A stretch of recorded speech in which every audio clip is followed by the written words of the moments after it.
Oke, baik. Di sini saya bakal memberikan tutorial bagaimana pengisian kuesioner, responden evaluasi usability, dan pengalaman pengguna LMS SMK Telkom Baru dengan metode Tuxel. Pertama kalian isi dulu ya email kalian. Nah, dulu misalnya di sini saya kelas 10, misalnya PJAT, terus kalian bisa isi nomor WA kalian.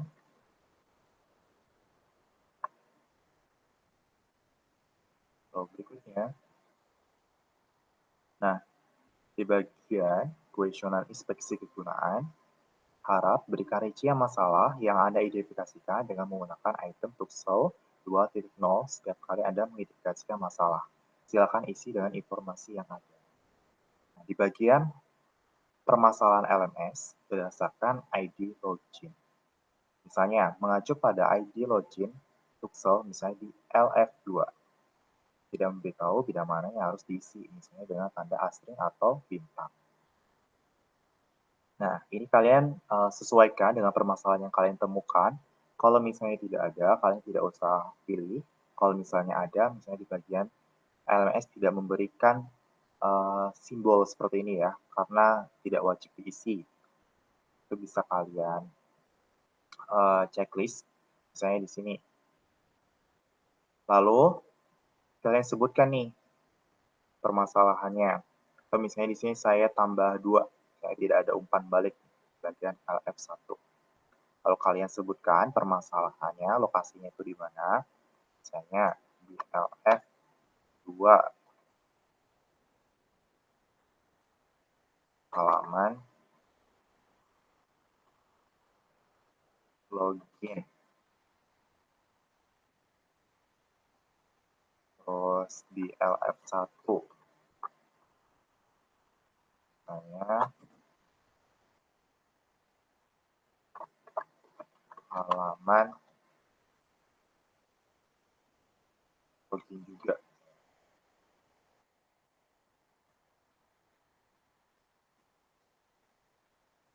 Kalau misalnya di sini bagian registrasi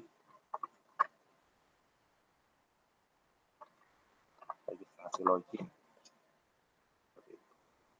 Lalu sebutkan deskripsi permasalahan berdasarkan pilihan pada ID login di atas, kan ada LF2 dan LF1. Misalnya di LF2 tidak menginstruksikan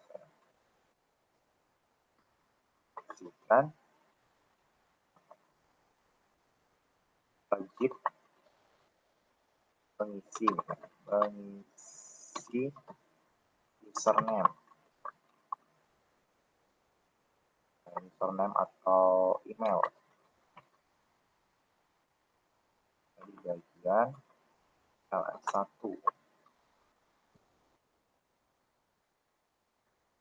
Tidak ada, ini kan umpan balik ya, tidak ada pesan notifikasi bahwa registrasi berhasil.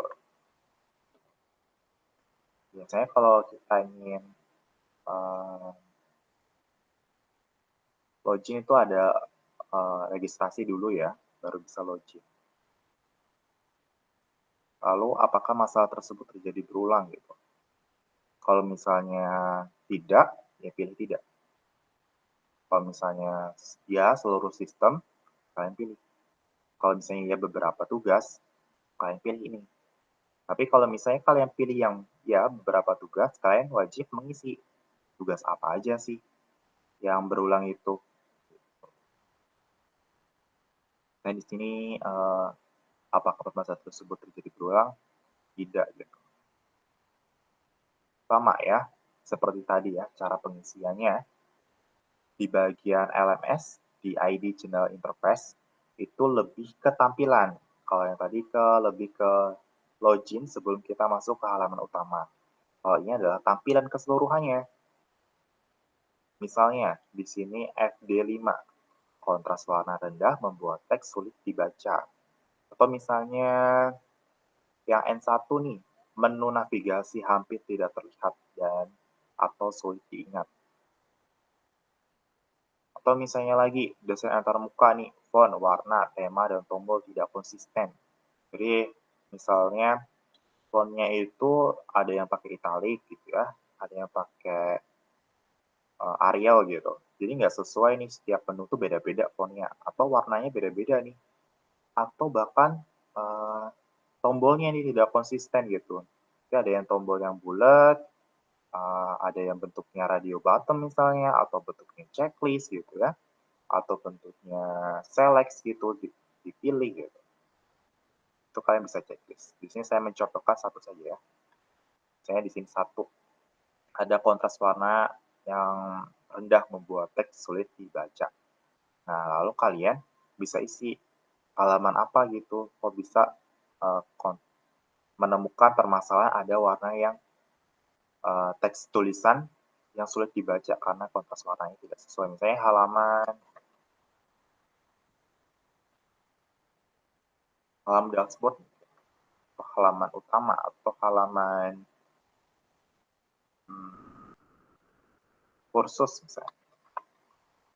Ini udah kalian halaman kursus. Jangan lupa ID-nya ya, FD5. FD5. Sebutkan deskripsi permasalahan berdasarkan pilihan Anda pada ID yang ini ya, FD5. Ya, berarti FD5 warna tulisan uh, tidak terlihat,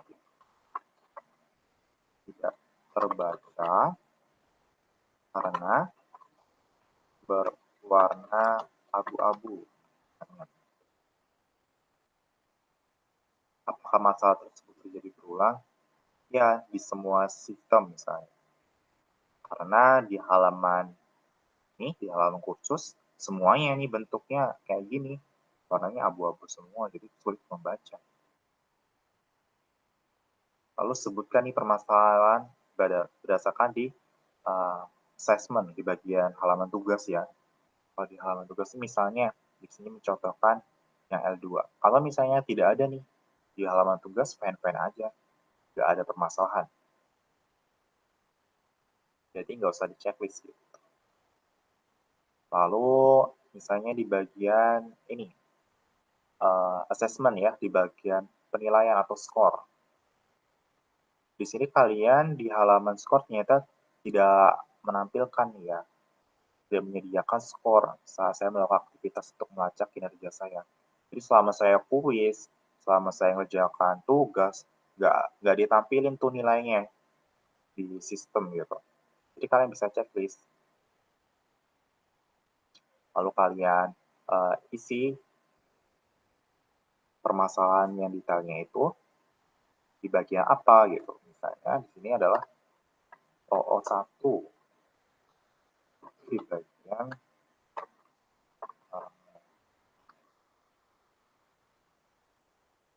halaman skor ya. Skor apa nih? Apa itu skor kuis atau skor? Biasanya ada dua ya, ada skor kuis, ada skor tugas. Ya, di halaman tugas nggak ada, nggak ditampilin, hanya kuisnya doang gitu. Lalu sebutkan deskripsi permasalahan pilihan ada pada ID assessment tadi di atas gitu. Ini bisa kita copy.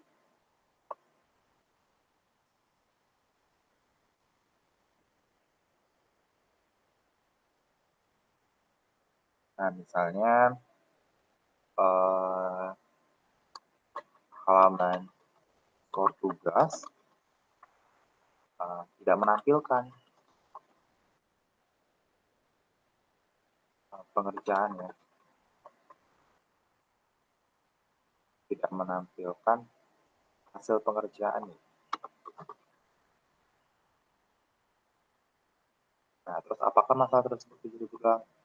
Nah, iya, Kak, di seluruh sistem nggak ada yang memberikan itu gitu. Kalian bisa klik berikutnya. Nah, ini adalah evaluasi LMS secara umum. Jadi di sini kalian memberikan tanda item checklist pada item yang berhubungan dengan masalah yang Anda identifikasikan di LMS. Dan jangan ragu untuk memberikan komentar di bagian kolom komentar untuk merinci masalah apa yang Anda hadapi atau identifikasi. Jadi di bagian sini, di bagian help and document, misalnya di LMS itu nggak ada nih dokumen yang menyediakan manual, baik itu bantuan online atau tidak ya. Biasanya dia ada menyediakan ini manual nih, tutorial penggunaan LMS. Bisa kalian berikan komentarnya. AD1 ya ada nih manual penggunaan LMS. Atau misalnya lagi nih, tidak menemukan kebutuhan saya di manual atau bantuan online dengan mudah. Kita masuk lagi A2 manual bantuan manual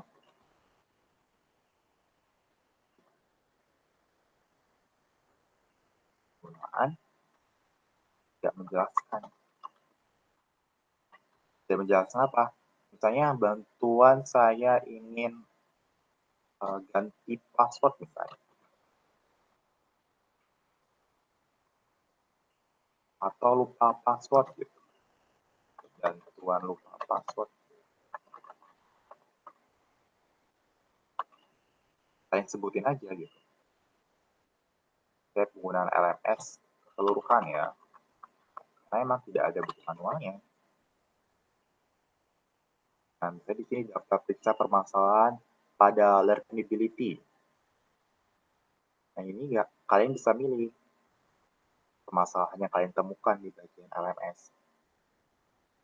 Ada tidak cukup intuisif, ya, kesulitan menyelesaikan suatu kegiatan, itu tinggal kalian pilih dan berikan komentar. Dan berikutnya juga ada di bagian talk LMS. Ini juga kalian isi ya, atau misalnya nggak ada ya kalian lewati saja. Lalu bagian flexibility, dan berikan juga komentarnya kalau misalnya ada ya permasalahan, seperti tadi, cara pengisiannya. Seperti ini.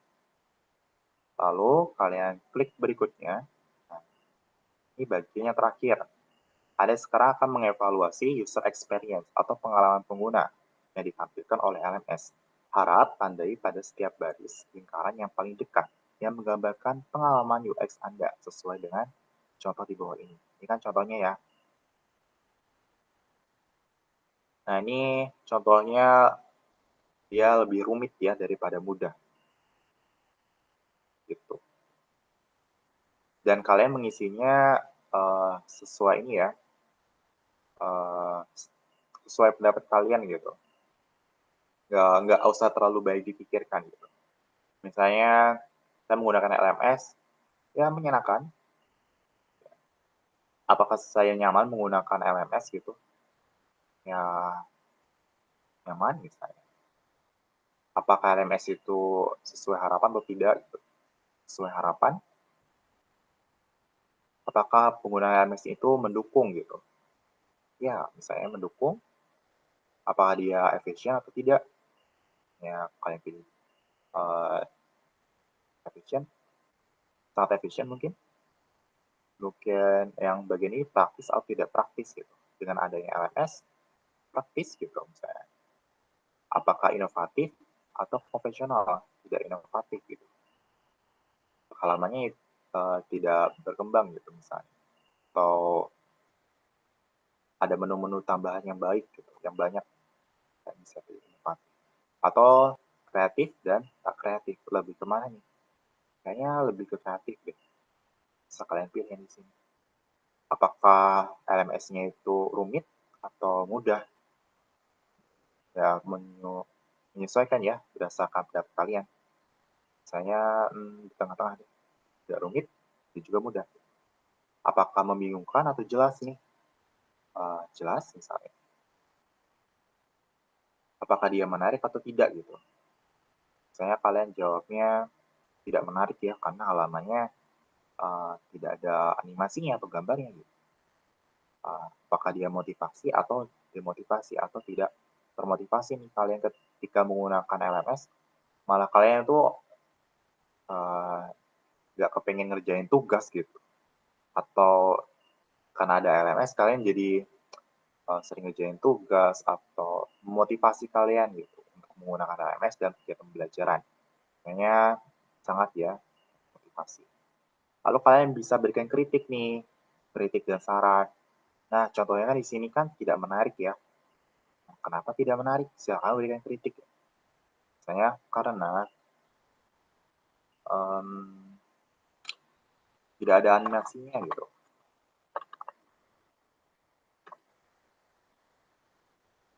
Halamannya monoton gitu ya. Warna warna merah dan abu-abu kan. Terus ada lagi tidak yang menurut kalian itu uh, tidak baik? Di sini yang biar baik ya. Kalau misalnya yang tidak efisien nih atau tidak praktis atau mungkin rumit nih, misalnya rumit nih atau lumayan rumit, kalian bisa tambahin rumitnya kenapa. Misalnya rumit untuk pengerjaan atau pengumpulan tugas gitu. Atau kalian diberikan saran nih, sarannya. Yang bisa ditambahkan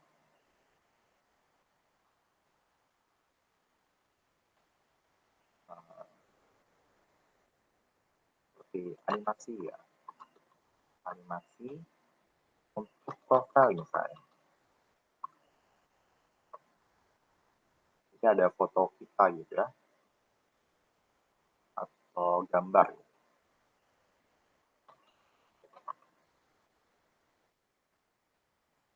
Terus atau misalnya karena dia monoton gitu, bisa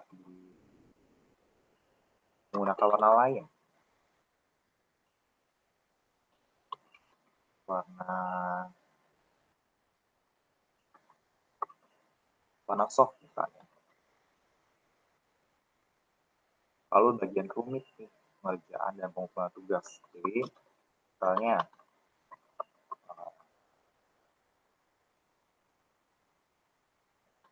pengumpulan ya, instruksi misalnya. Jadi pengumpulan tugas dipermudah ya, dipermudah. Oh, tinggal kalian kirim seperti itu. Jika ada pertanyaan, nanti bisa kalian kontak ke email saya atau ke nomor WA saya gitu ya. Ini digunakan untuk mengevaluasi LMS biar nanti kalian belajarnya lebih baik lagi ya, karena LMS ini bakal kalian gunakan selama kalian belajar gitu. Oke, itu saja. Sekian, terima kasih.